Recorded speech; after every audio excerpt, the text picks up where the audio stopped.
안녕하세요. 꼼방의 모찌입니다. 이게 이제 히터용으로 사용할 이 IC 칩들 이런 것들이 막 미쯔비시 마크가 달려있고, 사용하는 TR이 도시바의 K261이라는 그 TR 같은 걸 사용을 해요. 약간 이런 브랜드에서 TR을 만드는 게 이게 최근의 거는 아닙니다. 이게 오래된 거라고 봐야 되겠죠. 스위칭 파워 중에서 구형이라고 보시면 돼요. 이걸 이제 히트용으로 쓰려고 이제 구입을 하고 하나는 이제 테스트용으로 구입을 했는데, 이게 요즘은 굉장히 컴팩트하게 나옵니다. 케이스 안에 들어있고 그 자체가 방열도 되도록 되어 있는데, 이게 특이하게 방열판이 여기 달려있어요. 요즘 이렇게는 안 만들죠. 부품 자체가 상당히 큽니다. 그리고 또 만든 정도로 보면 굉장히 신경을 많이 쓰는 듯한 그런 느낌이 들죠. 그리고 이게 칩 같은 것도, 드라이브 칩 같은 것도 상당히 크고, 이게 12V 8점 몇 암페어짜리 이런 전기가 되어 있더라고요. 있는데 3024가 6V에서 3A, 두 개, 좌우니까 두 개, 12V, 600A 하나가 6V에 1A인가 그럴 거예요. 4개를 묶으면 12A, 12V, 4A 정도 좀 사용하거든요.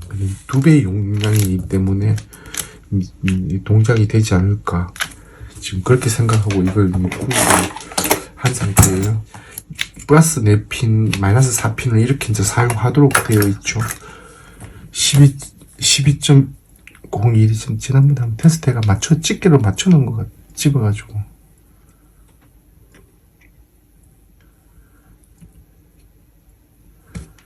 와, 8.75까지 내려간다.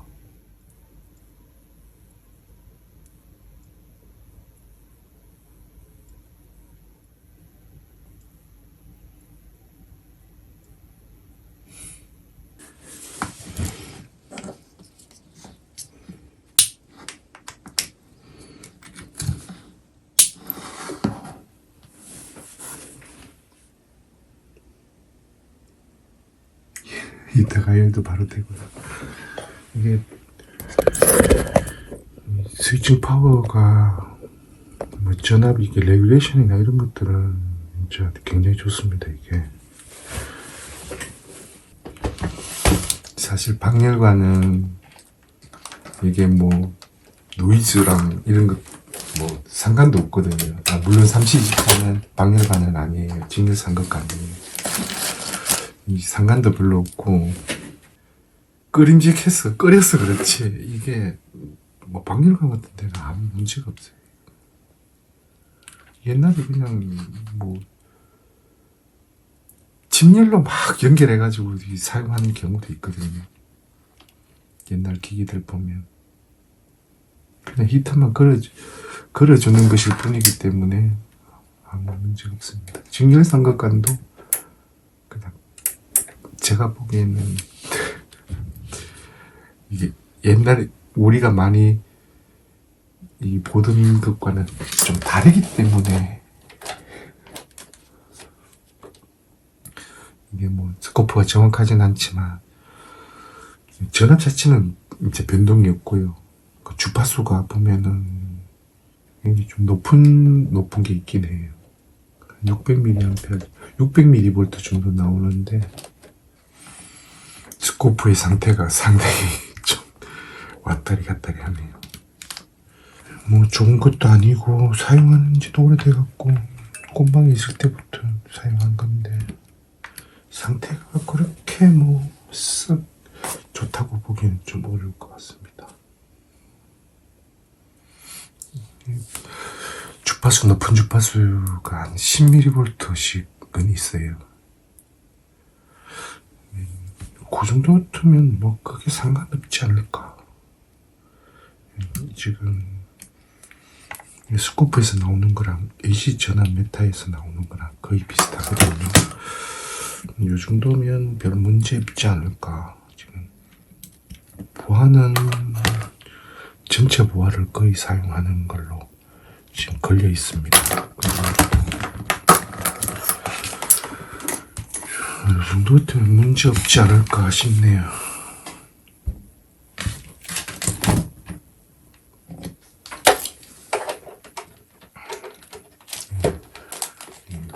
히타에 지금 DC잖아요. DC를 그럴 건데 그 3024가 두알이잖아요. 직결로 해가지고 히타를 걸 거거든요. 이게 하여튼 전격 부하에서 충분히 구동이 잘 되고 있다, 동작을 잘 하고 있다는 건 확인된 거죠.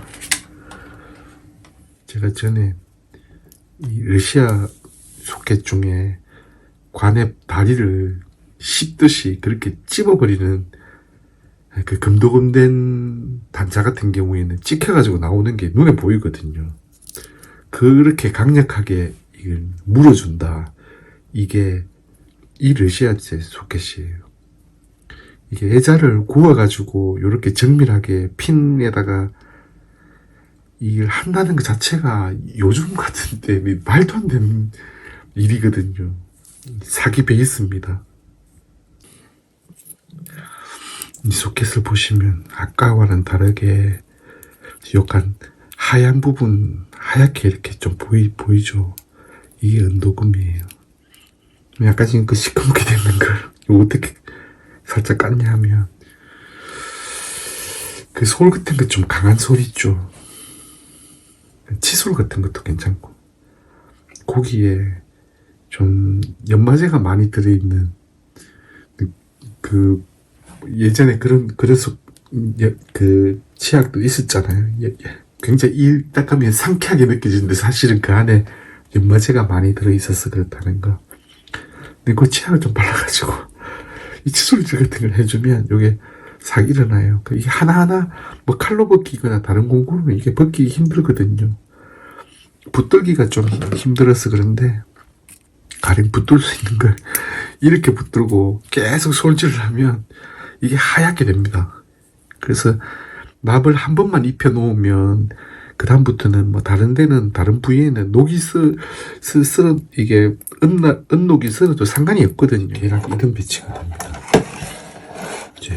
헤인즈앤 카퍼만 이라는 관인데 굉장히 오래된 진공관 회사입니다. 송신관으로 주로 좀 많이 만들었던 그런 회사였던 걸로 알고 있고, 제가 다른 것들도 관을 이런 관들을 갖고 있어가지고 기타를 배선하기 좋게 마주 센터로 몰았거든요. 핀이 있어가지고 이 핀이 없으면 관이 사실 그렇게 표가 나질 않는데 지금 같은 경우에는 표가 나네요. 소켓을 이제 돌려야 되는 거죠. 똑같은 방향으로. 문제는 없습니다. 배선만 약간 좀 길어질 뿐. 관은 3024 관은 당연히 살아있게끔이 하는데 사실 이것도 어떤지 모릅니다. 친구가 이걸 줄 때 분명히 살아있는 거라고 이야기를 했었거든요. 동작하는 앰프에 꼽아봤다니까 맞겠죠. 믿고 그냥 이걸 지금 만드는 겁니다. 뭐 안 되거나 하면 낭패죠. 여유분도 없는데. 그러면 뭐 구할 때 좀 다시 이제 시간이 걸리더라도 다시 구하면 뭐 한 개씩 이렇게 구하면 되긴 하지만 이런 것들이 짝도 잘 안 맞아요.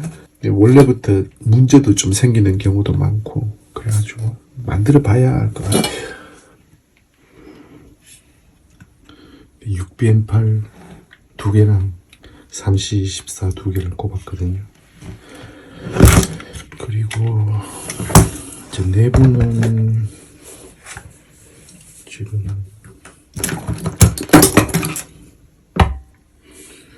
12V 12.6을 맞춰놨죠. 스위칭 파워에 6BM8 직렬로 12V 이렇게 연결하고, 그다음 3024에 두 개를 직결로 연결했거든요. 전압이 일단 6BM8이 이제 히타가 진공관 히타가 완전히 이제 DCR이 똑같지가 않거든요. 그래가지고 이제 보면은 한쪽이 뭐 이제 12.6이 걸리는데 한쪽은 뭐 6.25, 한쪽은 6.35 이렇게 이제 걸리는 거예요. 그런 편차가 좀 이제 다르게 걸리면 나오는 전자량이 다르게 되죠. 이제 이게 동작하는 거는. 근데 이게 또 이제 그 3C24랑 병렬로 연결돼 있기 때문에 이 단독으로 이렇게 전체적으로 이게 지금 얼마 나오는지는 확인을 해봐야 됩니다.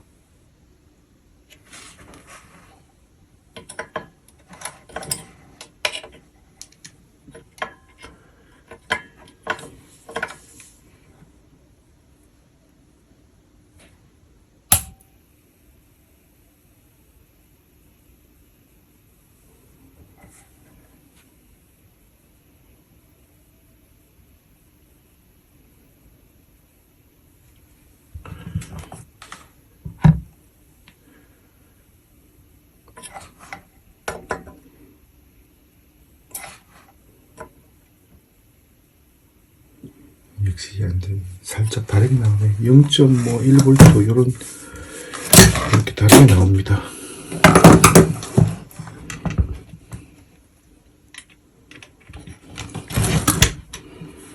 히터블만 그렇기 때문에 다른 거는 지금 뭐 브레이크가 달아오르거나 밝게 빛나거나 하지는 않습니다. 않고 직렬 상급 간의 히터를 각각 DC화해서 각 하나씩 걸어줘야 되는 걸로 이제 생각을 많이 하시잖아요. 그리고 거기다가 흠밸런스도 달아야 되고, 그런 흠밸런스도 달아가지고 이제 센터를 잡아서 내려야 되고, 이렇게 이제 회로에 많이 나와 있는데, 이게 이제 자기 바이오스 같은 경우에는 그게 이제 히터의 그 저항 때문에 전압이 다르게 나와서 양단에 걸리는 그 전압차로 흠이 생긴다고 하더라고요. 근데 DC 같은 경우에는 지금은 0, 6, 12 이렇게 6V에서 이제 그라운드를 내릴 거거든요. 그리고 이제 이거는 송신가는 아시다시피 플러스 바이어스를 끄는 고정 바이어스예요. 그러니까 그 상태에서 센터를 잡았으니 그라운드로 그냥 바로 내리려고 합니다. 그래도 흠은 없는 것 같더라고요. 만들어놨는 걸 보니까. 굳이 이제 그렇게 해도 되는데 이게 번거롭게 전원부를 2개를 넣어서 그렇게 할 필요는 없죠. 뭐 혹자는 이게 뭐 또 습기는 거 아니냐. 근데 히타는 그냥 전자만 가열해 주는 것일 뿐이에요. 그게 뭐 대단한 역할을 하는 게 아니고. 방열관은 진짜 영향이 없고요. 직열관도 이제 이게 히터를 통해서 각 신호의 그 고압부에서 떨어지는 이제 고압부에서 히터부에서 전자가 이제 올라가면서 플레이트로 올라가고 플레이트에서 이제 전기가 흐른다고 하잖아요. 흘러가는 그 수신하는 역할, 그 다음에 자기 전자를 뿜어주는 그 가열하는 역할, 그거밖에 없기 때문에 여기서 여기로 뭐 섞이고 그렇게 할 게 없습니다. 섞이려면 위로 가야 되는데 그냥 히터는 전자만 방출할 뿐이거든요. 스위칭 파워를 이제 뒤쪽으로 열면 약간 무슨 소리가 나긴 하는데 뭐 케이스에 지금 잡아놓고 밑으로 보기에는 아무런 문제는 없는 것 같아요. 하나는 히터가 3C24 6.2, 6.29 나옵니다. 그러니까 0.09V 차이 나는 0.1V 정도밖에 차이 안 나는 거죠. 이게 또 이제 막 맞아야 되냐, 막 이렇게 엄격하게 맞아야 되는 거 아니냐, 막 그런 얘기 하시는 그런 분들도 계신데, 이 진공관 자체가 원래 짝짝이에요. 이게 딱 맞는 게 없고, 뭐 저항도 그렇고, 그래서 오차 비율이 다 일이 있잖아요. 그래서 어느 정도 약간의 불균형 이런 것들은 그냥 감수해도 됩니다. 그게 체감상으로 막 예리하게 한쪽이 정폭이 엄청나게 많이 일어나서 다른 한쪽에서 느낄 수 있고 그런 게 아니에요. 이런 부품이. 히터볼도 잘 들어오고 이 친구가 동작하는 거라고 했거든요. 그래서 믿어 의심치는 않습니다. 뭐 장착이 되든 안 되든 이 상태에서는 약간 좀 뭔가 곤란해서 글루건으로 글루건이든 아니면 실리콘이든 뭔가에 쏴가지고 고정을 어느 정도 좀 시켜야지 뭘 이게 불안한 감이 좀 덜 할 것 같아요. 뭐 특별한 문제는 없어 보입니다. 고압 이제 이걸 밑에 하단에다가 꼽으려고 봤더니 공간이 엄청 만만찮은 거예요. 이거를 하단에 이렇게 좀 배선해야 될 게 있거든요. 근데 이 인도를 지질 수 없을 정도로 붙어버리면 안 되니까 스페이스를 약간 띄웠는데 지금 마땅치 않아가지고 이거는 장착하진 않고 일단 이 스위칭 파워 자체가 동작을 잘 하나 그걸 테스트 해보려고. 이제 요 스위칭 파워 뒤쪽이 아웃트랜스가 올라가는 자리예요. 그래서 혹시 또 영향이 있을까봐 스페이스 높이 띄웠습니다. 어차피 열도 좀 나고 공랭식이니까 뭐 이 정도 불만 넣는 것만 해도 그 느낌상으로는 다 만든 느낌이에요. 사실 아직 갈 길은 먼데요. 스위칭 파워 48V짜리는 캡톤 테이프로 임시로 붙였어요. 크게 움직이지만 못하도록 붙여놓고, 그리고 12V 약 8A 정도 되는 스위칭 파워 연결해가지고 관이랑 6빈파를 건 다음에 히터를 연결해봤습니다. 용량이 충분하기 때문에 뭐 스타트가 안 되거나 그런 일들은 없고 그건 한 번에 동작이 되던군요. 이제 한쪽 채널 각각 채널이 그 히터가 완전히 균등하면 좋은데 그게 균등하지는 않지만 걔랑 뭐 1, 2% 정도 되는 정도의 편차여가지고 전압이 좀 다르게 걸리긴 하지만 수용할 수 있을 정도는 됩니다. 사용할 수 있을 정도는 됩니다. 초크를 조그만한 걸 하나 달았는데 이게 한 700mm 헨리 정도 좀 됩니다. 혹시 높은 고주파가 있을 경우에 커팅을 해주려고 하나 그냥 달아놓은 거고, 이게 콘덴서 모터 기동용 이 콘덴서는 뭘 좋아서 꼭 사용하고 싶어서 뭐 좋은 소리를 내기 위해서 이런 게 아니고,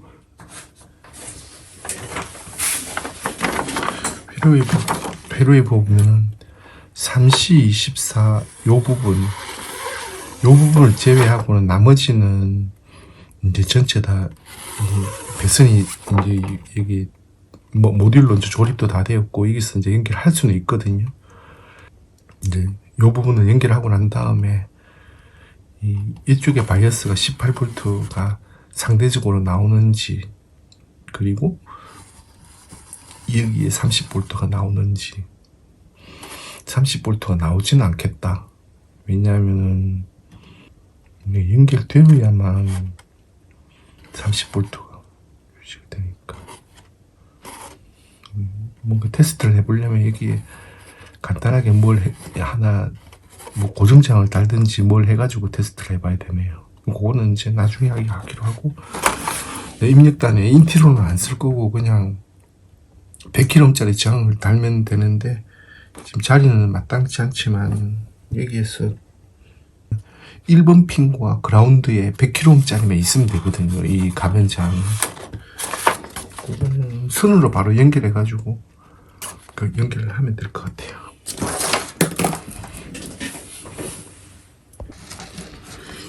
저기 보이는 입력 RCA에서 진공관으로 들어오는 이 사이의 케이블은 개인적으로는 이 인터커넥터 케이블을 그냥 사용을 많이 합니다. 이게 까나리 것인데 그 마이크선이에요.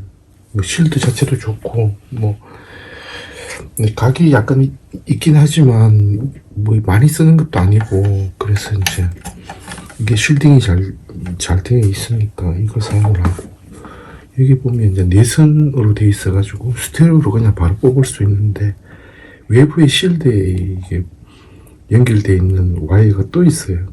요거는 입력 쪽에는 같이 묶어서 그라운드에 붙여줄 거고, 여기서는 이쪽에서는 이제 잘라서 우리 그 RCA 케이블, 인터커넥터 케이블 만드는 그런 방법을 주로 사용을 합니다. 전체적인 이 고압부, 관의 히터, 초단관에서 출력관으로 가는 배선, 그것들이 이제 거의 다 되었습니다. 다 되었고, 뭐 타이로 이제 결선을 하기 전에는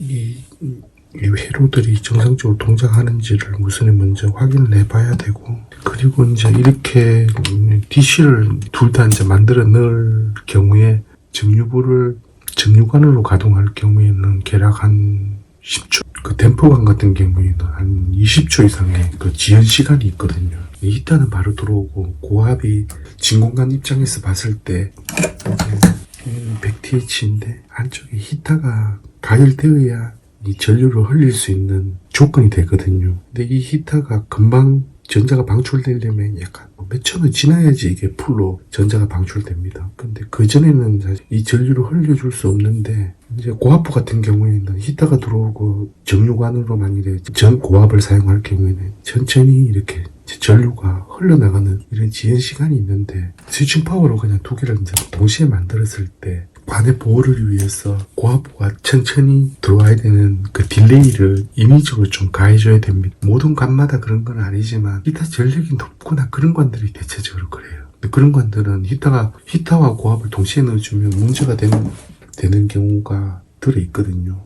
특히 6233이나 이런 관들이 보면 반드시 그 얼마 후에 어느 정도 시간이 지난 후에 고압을 인가할 거를 그 명시를 해놓고 있습니다. 근데 그런 관들은 반드시 지켜줘야 되거든요. 6233도 12V로 연결했을 경우에 거의 한 3.6 그 정도 되거든요. 암페아수가. 그래서 이거는 어떻게 이걸 이제 해줄 거냐고 하면 AC 입력 쪽이거든요. 여기에다가 타임 릴레이를 시간이 한 얼마 정도 되는 걸 좀 달아주면 되는데, 몇 분간은 사실 필요 없습니다. 여기는 이제 메이커는 좀 다른데 볼트가 AC 220이에요. 그럼 여기는 220만 그냥 연결해서 사용하면 되거든요. 여기에다 파워 스위치만 연결하는 선을 여기다 인가되는 순간에 이 내집점을 5A까지 컨트롤 한다는 얘기거든요. 한 30초도 사실 굉장히 지루합니다. 이 회로 같은 경우에 히터를 가열하고 난 다음에 전을 딱 넣으면은 여기에 동작하는 거는 사실 뭐 이게 지 혼자 동작하다가 잘못되거나 하더라도 이게 죽을 뿐이지 뭐 이게 문제될 게 없거든요. 그리고 이제 이게 부하장이 220km나 걸려 있고 자기 바이어스기 때문에 결선 자체가 잘못 만들어져 있는 게 아니면 이게서 문제될 건 없어요. 여기에 전압에 이 18V랑 30V 요 나와야 되는 요 상황, 그러니까 여기에 하나 테스트기를 이렇게 클립을 찍어 놓든지 하고 여기도 동시에 찍어 놓은 다음에 이게 보시면은 이제 여기 30V고 608에 18V니까 여기 바이어스 전압값이 마이너스 12V인 상태인 거잖아요. 11V가 나와서 정상적으로 이놈이 동작하는지를 제일 먼저 전원 스위치를 넣으면서 제일 먼저 확인을 해야 되고, 그게 이상이 없다라고 하면 여기에 이건 지금 직결로 그냥 해버렸으니까 센터에서 그냥 뽑는데 여기에 흘리는 전류는 반드시 체크를 해봐야 돼요. 과도하게 동작을 한다고 하든지 하면 안 되니까 저항을 별도로 1Ω짜리 같은 걸 달아가지고 체크를 해볼 수도 있고, 그렇지 않으면 여기 트랜스에 DCR을 두 개잖아요. 이 모노 한쪽 채널만 그려져 있으니까 여기에 DCR과 여기 DCR을 걸어 놓은 다음에 이제 대놓고 75mm가 흐르려면 여기에 전압 드롭이 얼마 정도 되어야 되는지를 계산을 해 놓은 다음에 이 클립을 여기를 찍고 테스트를 해봐야겠죠. 그리고 이제 전류값이 가면 만들어 놓은 방식은 지금 여기 회로에는 이렇게 가변장을 달아놨는데 이걸로 조절할 수 있도록 돼 있어요. 이 회로와는 다르게. 그래서 그런 것들이 이제 문제가 있으면 여기서 이제 조절을 해줘야 되거든요. 처음에 할 때 좀 주의해야 됩니다. 이게 이상 동작을 제대로 동작을 안 하면 여기에 바로 영향을 미치기 때문에 직결 타입이잖아요. 이렇게 굉장히 주의해야 되고, 관을 보호할 때. 그래서 처음에는 이 관을 연결을 안 하고 여기 30V 나올 수 있으니까 이렇게 이제 재보려고 했어요. 그리고 문제 없으면 그냥 바늘 연결하면 되겠다라고 했는데 이 직결 타입이고 그립 바이어스가 12V가 나오도록 돼 있고 그 다음에 이제 흘리는 전류량이 10에서 20mA로 이렇게 되어 있는 거예요. 그래서 이건 동작 상태를 보고 여기에 만일에 그리드가 들어가 있는 이 선에서 이 관을 제외하고 여기다가 이 전류량이 어느 정도 되는지를 계산한 다음에 이 부하장, 이 캐소드에다가 캐소드 저항을 달아서 체크를 해볼까 그렇게 생각을 해봤거든요. 그거는 이제 트레이스 와가지고 작업해볼 때 개인적으로 하는 것들은 전부 뭐 최소한의 부품으로 전부 다 만들어내는 게 저한테는 제일 좋잖아요. 그러니까 많은 부품을 쓰거나 하는 것보다. 그래서 이제 뭐라도 좀 재료가 적게 들어가는 방식, 알기 쉬운 방식으로 만들려고 하다 보니 이런 식으로 자주 만드는데 처음에 만약 이런 방식을 쓴다고 하면 반드시 이 보드 자체에서 제대로 동작이 되는 건지 충분히 검증해보고 가서 이걸 만들어 놓고 장착한 다음에 배선 다 해놓고 뜯어고치려면 진짜 보통 일이 아니거든요. 굉장히 에너지를 많이 소모하게 됩니다. 300B, 그러니까 C3M의 300B 같은 것들도 이렇게만 만든 게 있고 이런 방식을 많이 선호합니다. 그럼 다음 영상에서 뵙겠습니다. 감사합니다.